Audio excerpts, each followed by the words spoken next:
भैया बहुत ज्यादा कंफ्यूजन हो रहा है कि एमपी बोर्ड के 17 फरवरी के इंग्लिश के पेपर के लिए हम सेक्शन डी से यानी कि अपनी बुक के जो क्वेश्चन आंसर है उनमें से कौन से क्वेश्चन याद करें, क्योंकि इतने सारे तो चैप्टर हैं और इतने सारे क्वेश्चंस हैं कि समझ नहीं आ रहा कि कौन सा याद करें और कौन सा छोड़ें। तो इस वीडियो में इसका सोल्यूशन मिलने वाला है, ध्यान से देखना। फर्स्ट फ्लाइट जो आपकी बुक है ना, इसकी प्रोज और पोएट्री के जितने भी चैप्टर है ना, पूरे के पूरे इंपोर्टेंट क्वेश्चन देने वाला हूं। और इस वीडियो को ध्यान से देख लेना, क्योंकि वो क्वेश्चन भी बताऊंगा जो पिछले सालों में आए हैं और वो क्वेश्चन भी बताऊंगा जो कि बहुत ज्यादा चांसेस है कि 2026 में छप के पेपर में आने वाले हैं। तो ध्यान से चैप्टर वाइज क्वेश्चन बता रहा हूं, ध्यान से देखते रहना, एक एक को समझाते हुए चलूंगा, बढ़िया तरीके से याद करते चलना, ठीक है। और अदर वीडियोस देख लेना ताकि अदर सब्जेक्ट की भी तैयारी करते चलो, ठीक है। स्टार्ट कर रहे हैं हम आपकी फर्स्ट फ्लाइट से, ठीक है। फर्स्ट चैप्टर है आपका ये लेटर टू गॉड, ठीक है। इसके आपको राइटर का नाम कमेंट सेक्शन में बताना है, ये लेटर टू गॉड, ठीक है। साथ में ये चैप्टर का नाम भी लिखेंगे और राइटर का नाम भी आप लोग बताएंगे, ये सभी को याद करना है, ठीक है। अब क्वेश्चन आंसर में फर्स्ट क्वेश्चन आ जाता है आपका, जो कि 2025 में आया हुआ है। What did Lencho hope for, ठीक है। What did Lencho hope for, तो Lencho hoped for the rain for his crop field. Lencho को क्या है, अपने मक्के के खेत में बारिश के लिए उम्मीद थी कि हाँ बारिश होगी क्या। तो किस चीज के लिए उसको होप थी, तो बारिश की उम्मीद थी उसको, ठीक है। तो इस चीज को याद रखना, Lencho hoped for the rain for his crop field. Next question जो कि 2026 के लिए बहुत ज्यादा इंपोर्टेंट है, कि आ ही सकता है। What happened to Lencho's field after the rain? तो after the rain all the corn in Lencho's field was totally destroyed. तो पूरे के पूरे जो कॉर्न थे ना, वो डिस्ट्रॉय हो गए जब बारिश हुई। बारिश के बाद लेंचो के खेत की पूरी फसल पूरी तरह से बर्बाद हो गई। पूरी मक्के की फसल उसकी बर्बाद हो गई जब बारिश तेज हुई तो, ठीक है। नेक्स्ट कह रहा है, हु और what did Lencho have faith in, what did he do. 2024 में आया हुआ क्वेश्चन है एमपी बोर्ड में। तो Lencho had faith in God, Lencho को ईश्वर पर अटूट विश्वास था। He decided to write a letter to God, उसने डिसाइड किया कि वह अपनी परेशानी को भगवान को एक लेटर लिख करके भेजेगा, ठीक है। वो ऐसा करता है, और है ना, conveying his grievance grievances and asking for 100 pesos for his crops and his family.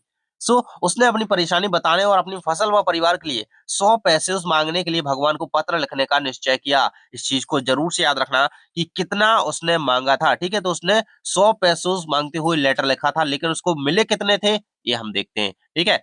Next कह रहा है आपका, was Lencho surprise to find a letter for him with money in it, ठीक है। तो क्या लेंचो सरप्राइज हो गया एक तरीके से, जो गॉड का वापस लेटर आया उसको, मतलब उसके लिए तो गॉड ने ही भेजा था ना, ठीक है। क्या वो सरप्राइज हो गया था?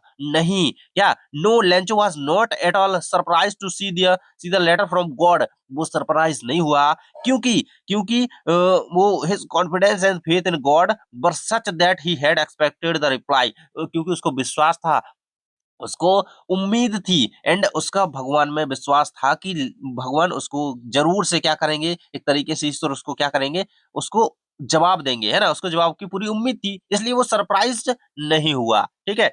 नेक्स्ट क्वेश्चन कह रहा था कि what made Lencho angry, what made Lencho angry.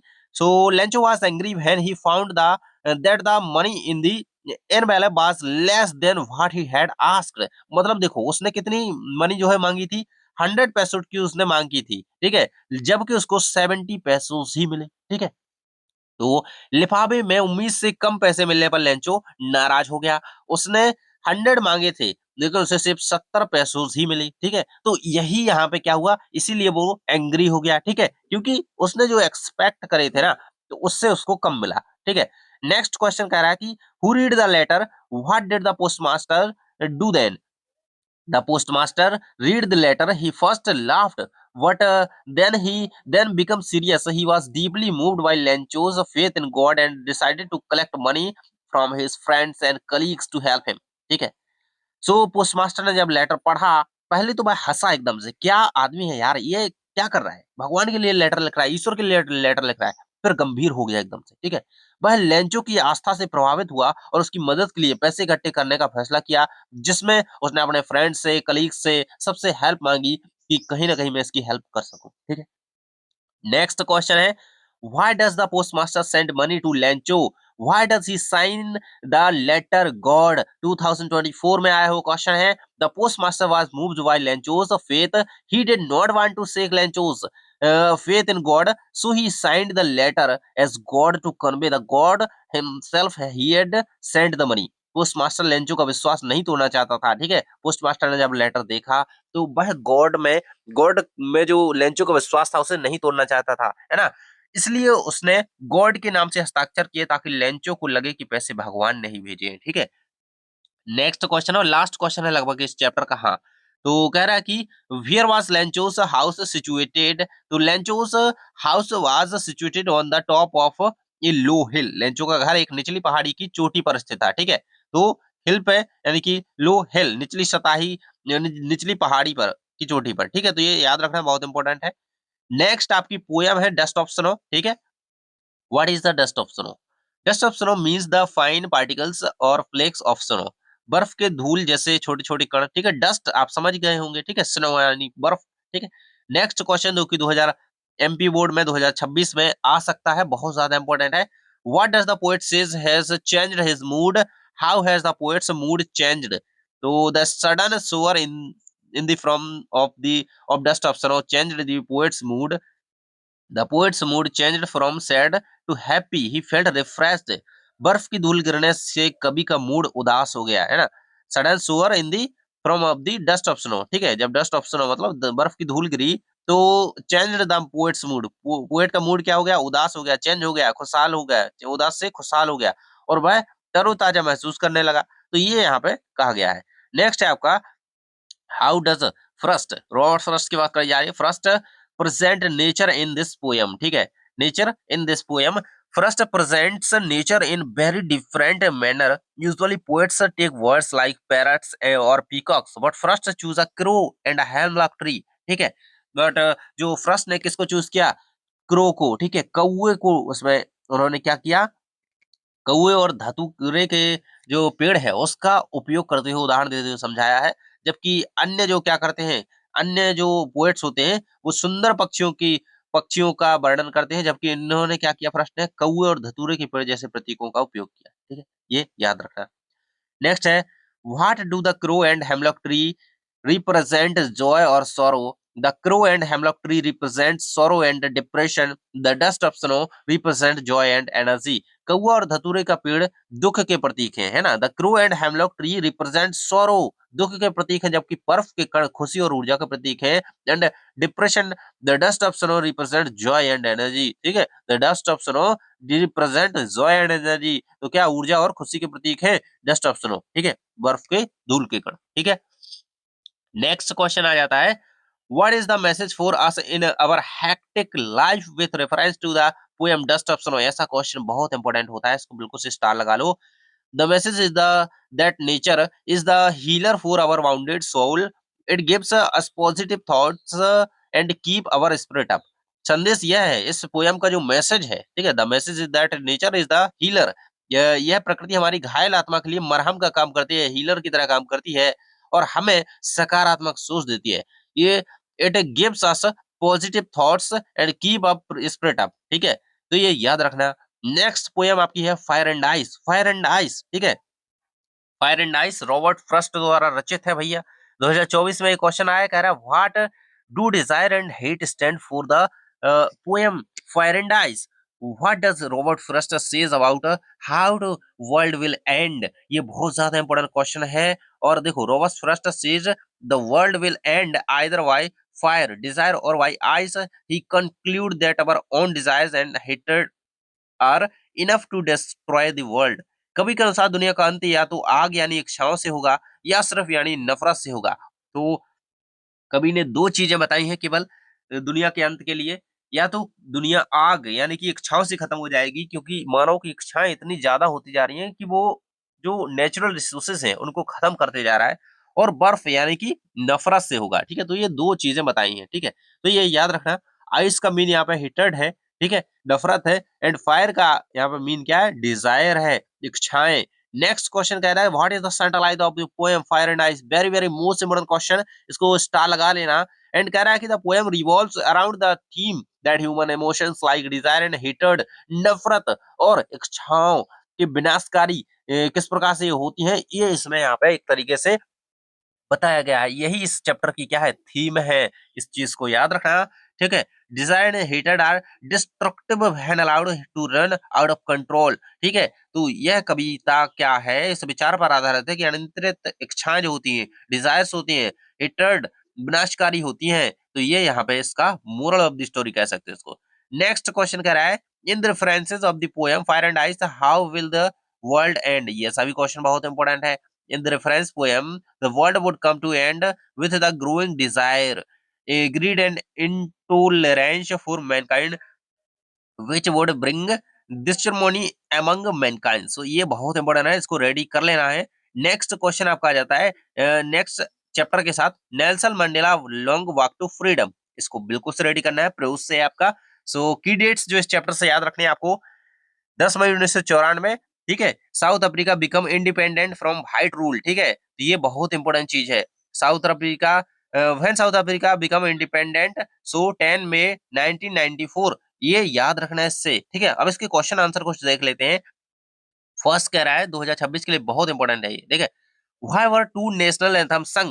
So two national anthems were sung because they were two main communities, the whites and blacks. It symbolized unity and equality. श्वेत और अश्वेत दोनों समुदायों के सम्मान और एकता के प्रति प्रतीक के रूप में दो राष्ट्रगान गाए गए थे। ठीक है, मतलब किसी को भी हर्ट ना हो, ऐसा नहीं कि एक ही कम्युनिटी को केवल सपोर्ट किया जा रहा है, तो दो एंथम। ठीक है, Why were two, क्यों दो एंथम संघ नेशनल एंथम्स गाए गए थे। ठीक है, तो ये क्यों गाए गए थे, क्योंकि दोनों की समानता और एकता एक तरीके से बनी रही, इसलिए। नेक्स्ट है, where did the ceremonies take place. The ceremonies took place in the lovely sandstones amphitheatre formed by the Union Buildings of Pretoria. समारोह जो है प्रिटोरिया की यूनियन बिल्डिंग्स के एम्पी थिएटर में हुआ था। ठीक है, where did the ceremonies take place, कहाँ पे हुआ था। सो ये आपको याद रखना है कि यूनियन बिल्डिंग्स की एम्पी थिएटर में, ठीक है, प्रिटोरिया की। नेक्स्ट क्वेश्चन कहा जाता है कि what did being free mean to Mandela as a boy and as a student. Very very most important question, and इसको रेडी करके ही जाना है। As a boy freedom meant running in field and swimming in stream. As a student it meant the freedom to stay out at night, read what he pleased and go where he chose। बचपन में आजादी का मतलब मौज मस्ती था। ठीक है, ऐसा बॉय, जब वो छोटे थे ना नेल्सन मंडेला, उनके लिए आजादी का मतलब क्या था, एकदम मतलब आजादी का मतलब कि हम अभी भी देखो, अपन लोग जब छोटे थे क्या सोचते थे, अगर हमने बहुत मजे कर लिए दोस्तों के जाके साथ खेल लिया, तो वही हमारे लिए आजादी थी। लेकिन छात्र के रूप में इसका मतलब अपनी मर्जी से पढ़ने और कहीं भी आने जाने की आजादी था। ठीक है, अभी आप लोग स्कूल में हो, अपनी मर्जी से ऐसा लगता है कि कहीं भी घूमने चले जाए, कहीं भी, है ना, तो ये क्या होती है।